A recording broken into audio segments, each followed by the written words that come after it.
Hello, good afternoon. Welcome everyone. Thank you for joining us today for our Mastermind education session.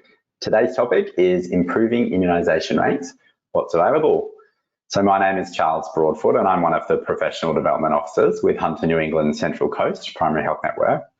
I wanted to begin the session though by acknowledging the First Peoples and traditional custodians of all the lands in which we are meeting on today and pay my respects to elders past, present and emerging. I'd like to also acknowledge that I'm currently on Awabakal country. So today's session is being recorded and the recording and our presenters' PowerPoint slides will become available from tomorrow in our education library on our website. So if you're not familiar with our education library, it's very easy to access. You just jump on our homepage, which is thephn.com.au, and then click on the education tab, which is in the top right-hand corner. There will be a short evaluation survey which will automatically pop up when the webinar ends. If you could just take a minute to fill this out before you log off today, we always really appreciate any feedback that you can provide us. Please type your questions in the questions box at any stage throughout the presentation today, but please know we have allocated some time after the presentation at the end of the webinar to go through these with our presenter. So unfortunately, as you may have seen, we had advertised the event to have both Casey and Donna present, but Donna has fallen unwell and unfortunately she can't join us today to also present. But not to worry, Casey's presentation is brilliant. She's got such good information in here for you all, some great tools and resources. So I think you'll find it really beneficial. And so well done to you, Case, for steering this one and taking it on board. So appreciate your efforts. So Casey is our immunisation lead at the PHN and she's also one of our primary care improvement officers. So that's all from me. I'll hand over to you, Casey, to start your presentation. Thanks, Charles. Thanks for your kind words. So good afternoon, everyone. And I too would like to acknowledge the traditional custodians of the lands that I'm coming to you from. And that is from the lands of the Biripi and Warramai people. And that's here at Hallidays Point on the lower mid-north coast. So I am a PCO, but I'm also a registered nurse and an authorised nurse immuniser. Today I will be discussing some of the resources that are available to assist you in being able to improve immunisation rates for our region. If you would like further assistance or information, please don't forget to contact your PCIO, or I would really love you to join our immunisation community of practice. That's where all of these resources and more are available for you to access. So in November of last year, the National Centre for Immunisation Research and Surveillance, which from now on I will refer to as NCIRS, reported that the COVID-19 pandemic had little impact on routine vaccination rates in Australia.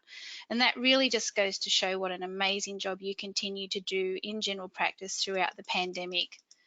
This was also highlighted in the recent annual immunisation update that the Hunter New England Public Health Immunisation team presented a few weeks ago. So you can view this recording on our website and it is found under the Education tab if you happen to miss it. But I just wanted to take this opportunity to show you the immunisation coverage rate for the whole of our PHN region. So this is the most recent data that we have and it is from October 2020 to September 2021. And as you're probably aware, our PHN region covers the whole of the Hunter, New England and Central Coast areas. So Jodie from the Public Health Immunisation team highlighted in the update the immunisation rates for New South Wales, and I just want to show you where our PHN sits in comparison to the other 30 PHNs nationally. So for our PHN, the percentage of 5-year-olds that are fully vaccinated is sitting at 96.53%. So that puts us as 5th out of the 31 PHNs across the country. Whilst you are doing an amazing job and our immunisation rates are above the average, as Jodie said in the update, and something I'd also like to reiterate, we can still do that little bit better. So on to Erin Proder, and here's a little bit of a history lesson and an update for you all in one.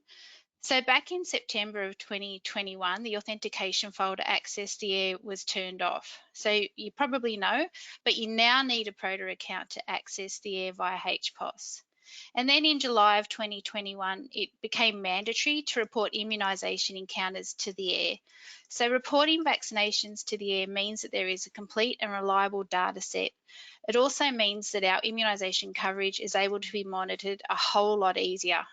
It also means that people have a complete record of their immunisation history, so that's fantastic. You probably also recall, but it's mandatory for immunisation encounters to be reported to the AIR within 24 hours and no more than 10 working days after a vaccine has been administered. So that's your history lesson over and done with. And now for what's new with the AIR in 2022. So from January of this year, you are no longer able to mail or fax forms to the AIR.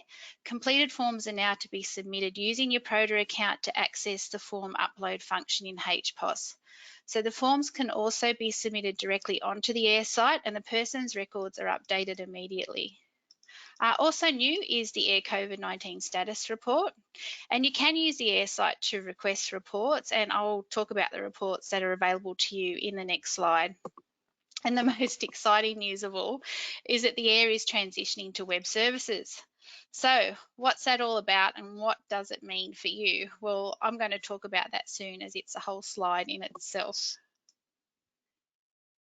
So once you have access to the AIR via your Proda account, you can request reports that I mentioned earlier to help you identify those who are overdue for an immunisation. Now, there's 3 reports that are recommended for you working in general practice. So you've got the 10A report. This is a great report that provides a list of immunisations that are overdue for an individual for the whole of the practice. So this report is for practices that are accredited because it's linked to the PIP ID. So if you're not accredited, you've got the 11B report, and that's linked to the individual provider. And also, as I mentioned previously, there's also the new 42A report. That's a COVID vaccination status report. So these reports can help you with data cleaning, and they will enable you to identify patients who are overdue and those who have an error pending status on the AIR. So all immunisation providers can request reports from the AIR site. So that's an image there of how you can, or where you can find the reports tab. The 10A and 11B reports will help you to be able to correct immunisation records prior to families receiving correspondence from Centrelink, so that's a good thing. And the overdue records on AIR can be reviewed against your records held by the practice to determine whether the patient is truly overdue or whether there was just an error in recording or transmitting the vaccination encounter. So for those patients who are overdue, of course, I suggest implementing a recall and reminder message just to get them up to date. And for those patients where an error has been identified, the encounter can be edited on the AIR website by the provider or by their delegate who submitted the encounter, or by contacting the AIR. So the COVID-19 vaccination status report, which is the 42A report, will show you, depending on the options that you select, patients who have not had any COVID-19 vaccine reported to the AIR by any provider. It'll show you patients who have commenced but not completed their COVID-19 vaccination primary course, or patients who have completed their primary course and are now due for a booster. So we do have step-by-step guides available, and if you would like to receive one of these to obtain these reports, please again contact your PCIO or myself. Okay, so the transition to web services. So web services is a technology that is available over the internet. It enables two-way communication between 2 devices on a network, which means that they can talk to each other securely and share data and services. Why is the AIR transitioning to web services? So Services Australia, which manages the AIR, has moved to use web services. This ensures that the digital channels are secure and stable, so for now and into the future, that they meet current technology standards, and the sites will be easy to update and improve. So your software developer can provide information and advice about when the product you use will be ready for web services. Some products are ready now. We know that BP is ready for you to upgrade. And what are the benefits of web services for you? So you'll be able to access a patient's AIR record and identify vaccines due. You'll be able to view patient history, download an immunisation history statement, save a vaccination from the AIR directly into your patient record, and view and record medical contraindications and natural immunity. You'll also be able to see vaccine trial information. You'll be able to record vaccines given elsewhere, including overseas, and transmit these directly to the air. So you'll also receive immediate notification if the vaccination encounter has an error or has not successfully been transmitted to the air. Like I said earlier, I suggest you contact your software vendor if you require further information and support. So I do have some links here on this slide that you can have a look at, and like Charles said, the presentation will be sent out to you shortly after this. So just a quick note in regards to the transition to web services, and like I said, practices who use BP can and perhaps have now already upgraded to Saffron SB3. I do understand that there has been some teething problems, and there has been a bit of information going on about there, but you can now apply for a provider location number. So you do this by filling out this IM00 form, and tick the medical practice box that I've highlighted here on the slide. So once completed, this form needs to be sent to the AIR team. Don't send it to New South Wales Health as is indicated on the form. I have confirmed this process directly with the AIR team from Services Australia. So completing this form will enable staff who do not have a provider number to utilise the enhanced AIR features once they have upgraded to Saffron SP3. So this means that nurses will be able to upload an immunisation encounter directly to the AIR at the point of care. So you won't need to be doing the batching at the end of the day. So they'll also be able to do other edits in the software once the practice has installed the upgrade. Like I said, other practice management software should be releasing their information shortly. So BP did recently hold a free masterclass that demonstrates the functionality for Medicare Web Services and also included the new features that will be unlocked in BP with the release of Saffron SP3. So this masterclass was recorded and is available on the Best Practice Vimeo channel. And once again, your PCIO can assist you with further information regarding this if you need it. Flu season, it's coming. The influenza vaccination provider toolkit has been released. If you haven't seen it already, I suggest you have a look at it. So the toolkit will assist you with managing the rollout and implementation of this year's flu vaccination program. The pre-allocation confirmation process did open on Monday, the 7th of March. It's totally okay if you were unable to approve your pre-allocated order in time. You can still place an online order through the usual process, and online ordering is now open for you to receive the influenza vaccines in April. Only online orders will be accepted, and as you're probably already aware, the flu vaccines will be similar to last year.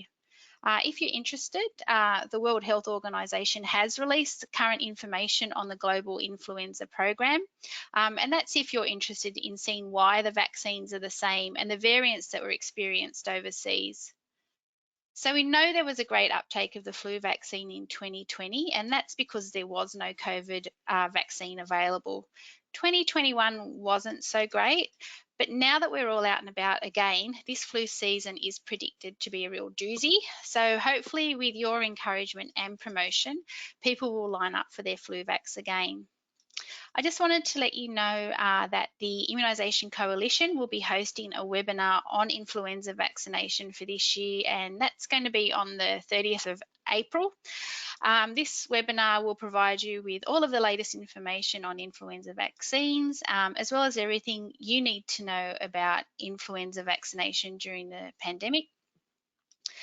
It's just been released that NCs will also be hosting their annual flu webinar on the 5th of April. You can find information on how to register for these webinars directly from either of these organisations, or you can find them on our website under the Education tab.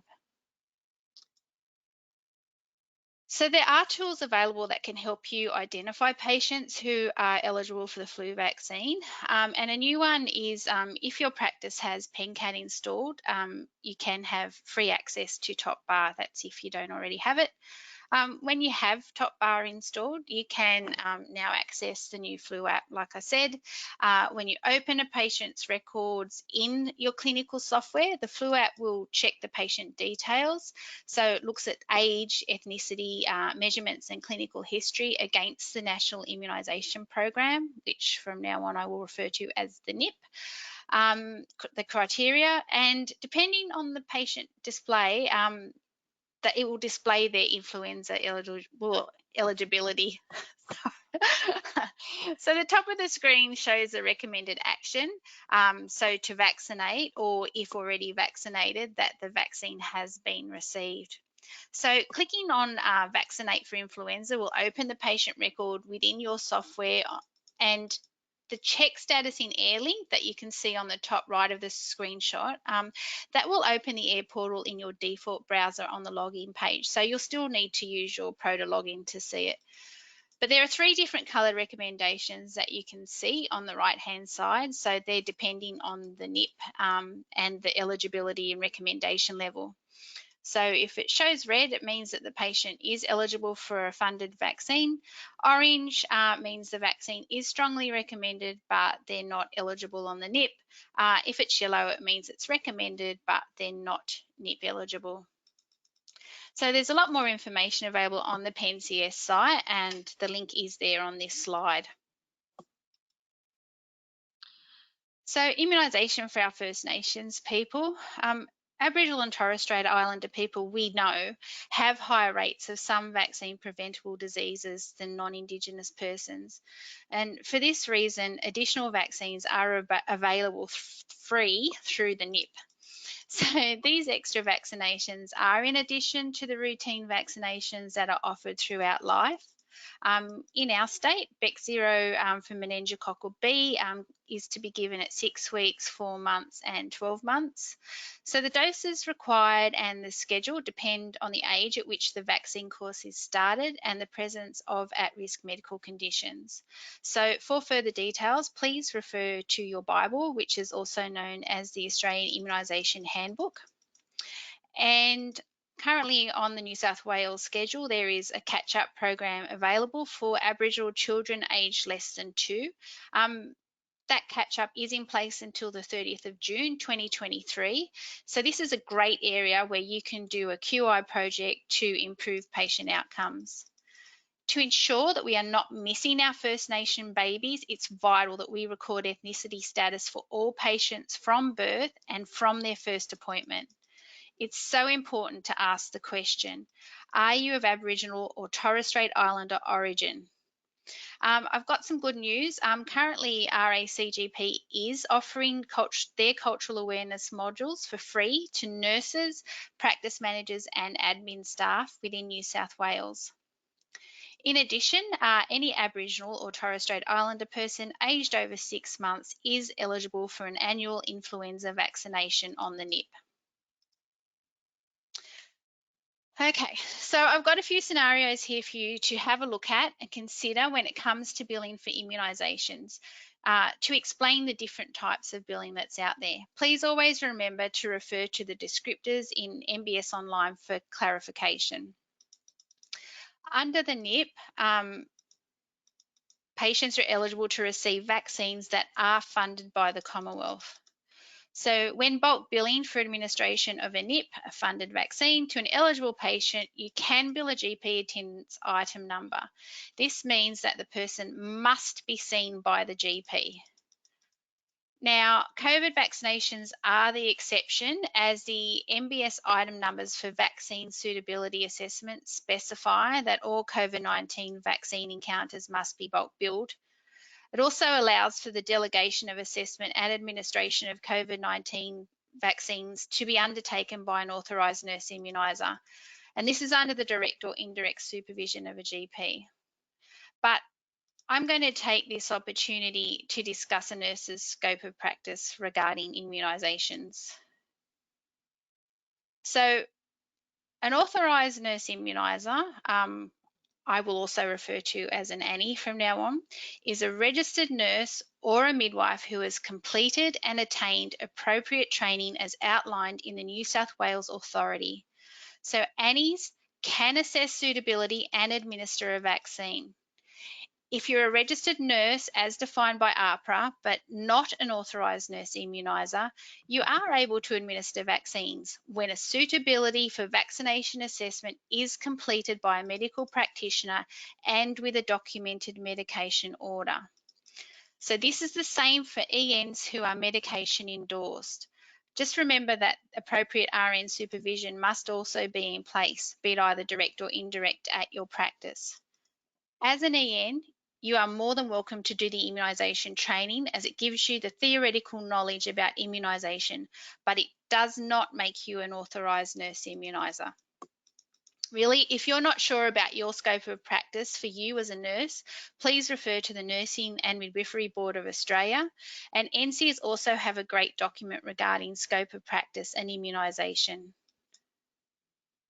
So quality improvement is a system of regularly reviewing and refining processes to improve them, and therefore improve the quality of care your patients receive and their health outcomes.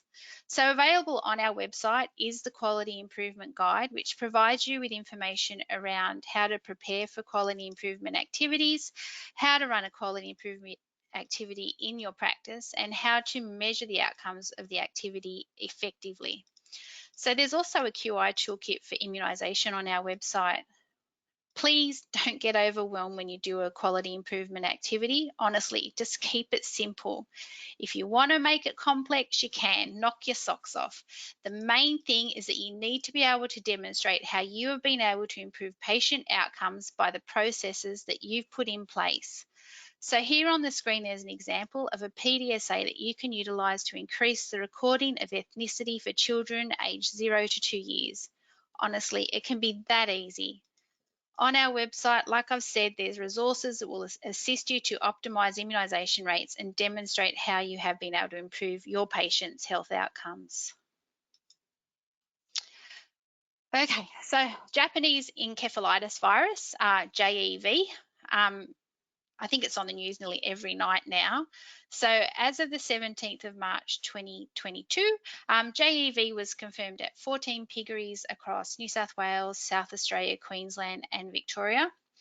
There have been 20 confirmed cases of Japanese encephalitis in humans in Australia, and sadly 2 people have been confirmed to have died from this virus. So the Communicable Diseases Network Australia have released advice regarding vaccination for people at risk of exposure against the virus, and this is available on the Department of Health website. JEV has been declared a communicable disease incident of national significance. It's good to know that there are 2 vaccines available that are safe and effective. So for more information on these vaccines, please refer to the handbook and ATAGI advice. So the vaccines are only recommended for people who work at or reside at a piggery or at a pork abattoir. It's also for any personnel who work directly with mosquitoes, not me. So that's your environmental health officers and entomologists, and any clinical questions can be directed to the PHU. So here's just a few of the resources that are available to you, and you might know of many more. But don't forget the NeumoSmart tool. It's been around for a while, but a lot of people still don't know about it. It was created using the pneumococcal disease vaccination recommendations in the immunisation handbook. It's really user-friendly. I suggest you get on and have a look at it. And as pneumococcal disease vaccination recommendations change, the tool is updated by clinical experts at the Immunisation Coalition. You've also got the Tree of Community. So this provides a holistic approach in providing strategies to help you improve childhood vaccination rates. It's mostly for communities who are socially disadvantaged and opposed to vaccination, and you can visit the NC's website for further details about the tree and to download it.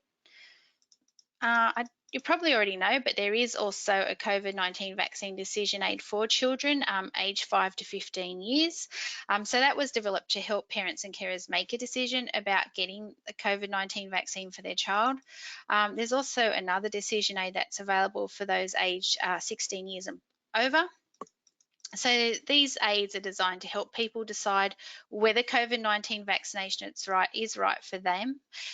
It's just 5 simple steps and provides information about the virus, about the vaccine, and what the risk and benefits of vaccination mean for them and their family.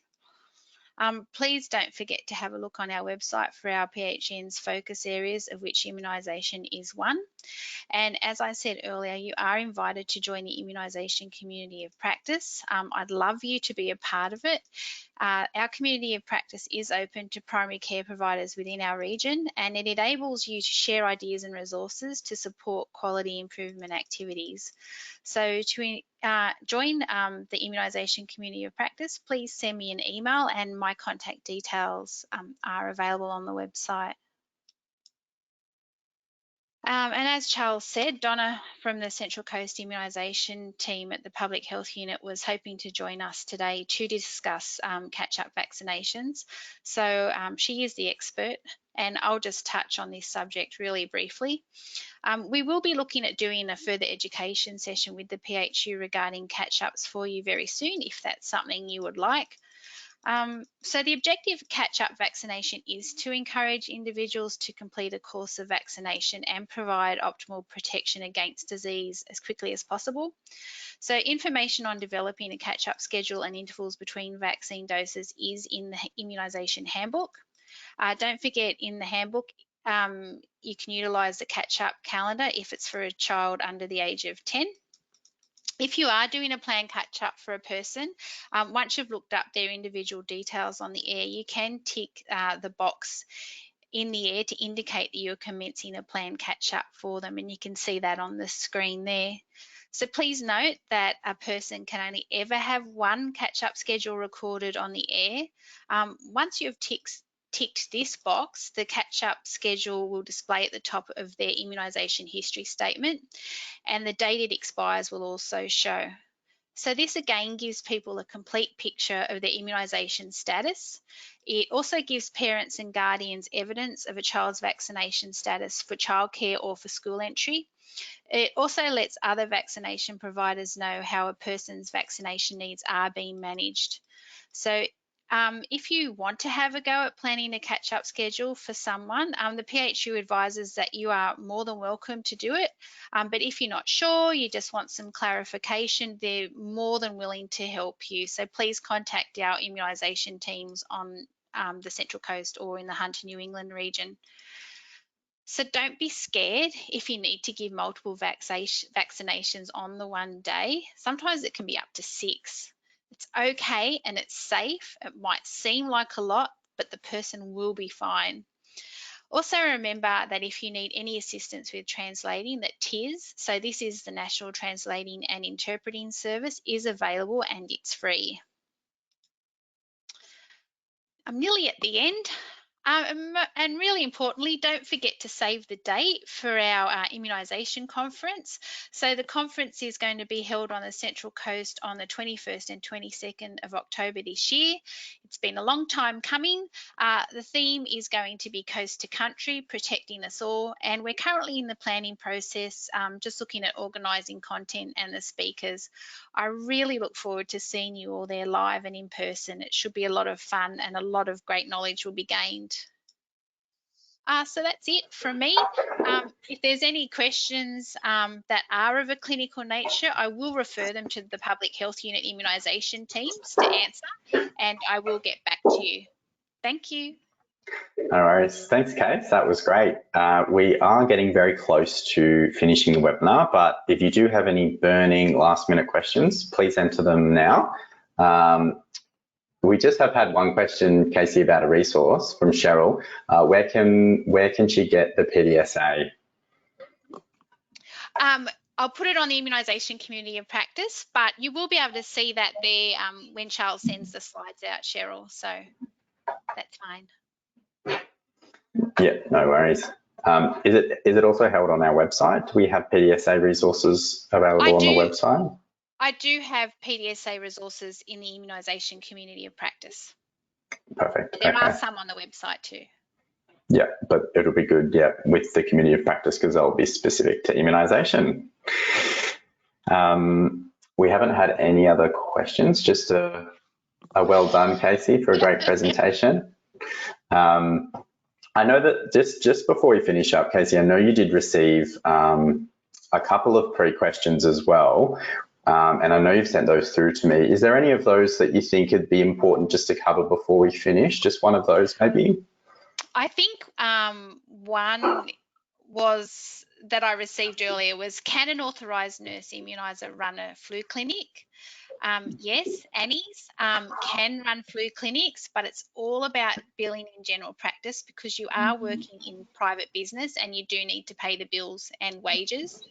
A nurse can't bill for an immunisation encounter unless it's documented either in a GPMP for the patient or in a 715 health assessment as a nurse follow-up intervention. So in that case, you could bill a 10997 or a 10987, but really for billing, it's ideal that the GP sees the patient. Great. Okay, thanks, Kate. We haven't had any other questions come through, so we might wrap it up there. Thank you, everyone, for joining us. Of course, thank you, Casey, for preparing all that information. That was great.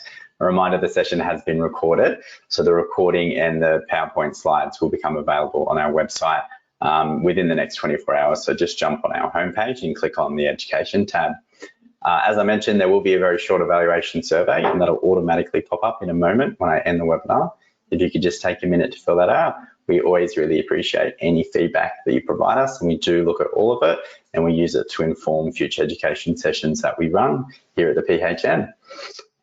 So as you would know, our masterminds run fortnightly, and our next one is being held on Tuesday, the 5th of April. So at the same time at lunchtime, and the topic for this is digital health. We'll be advertising this shortly, so keep an eye out if you'd like to register for that. So that's all from me. Thanks again, everyone, for joining us, and we hope you enjoy the rest of your afternoon. Thanks, Casey. Thanks, everyone. Bye. Bye.